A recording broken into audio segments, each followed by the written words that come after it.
Hi guys, this is Karen Cochrane Hall from Condado and clientmarketingsolutions.com.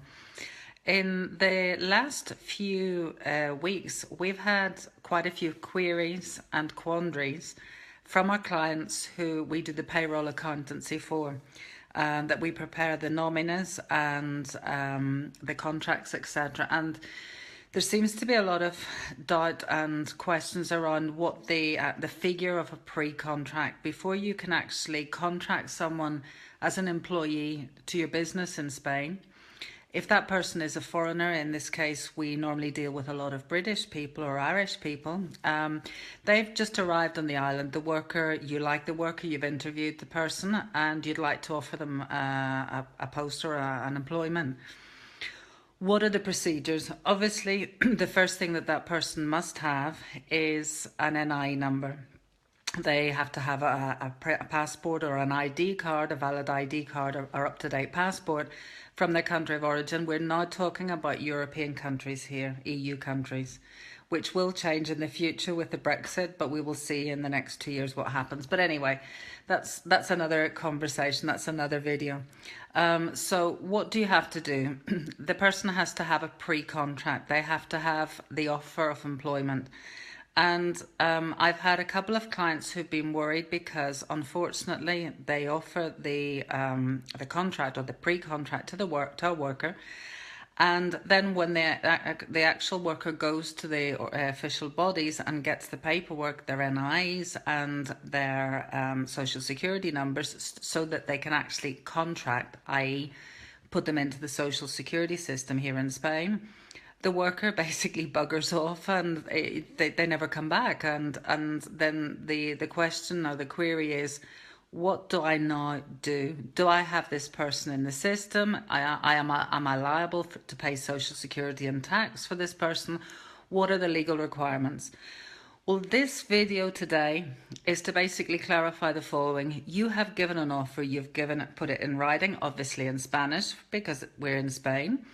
And all we do with that is it's a private contract or a private matter or private paper between two parties, someone who wants an employment and someone who's offering the employment. Unless you actually get the social security for that worker and process the worker into the system, into the social security, and do what we call in Spanish an alta, as a worker for your firm, you have no legal obligation if the person doesn't turn in, doesn't come back with the social security number so that you can complete the process. In other words, the secret word here is complete the process. The secret phrase is complete the process. If you haven't got a social security and an NI number back for this person, you cannot complete the process. Therefore, there is no legal obligation either to the worker or to the social security in Spain, or to the Spanish equivalent of the inland revenue, the Hacienda. You have no obligation, so you have nothing further to worry about. I've had quite a few clients who've been worried, and unfortunately it seems to be recently that the workforce is a little bit flighty, and they come and they accept employment, you do the paperwork, and then they basically go elsewhere. So folks, I hope that that's qualified what your legal obligations are towards a worker when you have people in your employment and you want to offer an employment to someone else. If you have any further queries, please PM me or send me an email to kch@taracondado.com. That's kch@taracondado.com. And I'll see what I can do. And if you have any queries relative employment, taxation, business setups, etc., please let me know. PM me or send me an email, or just write down below what you actually would like to hear more about, and I'll see what I can do. If I have the knowledge, I'm sure I will make a big effort to help you.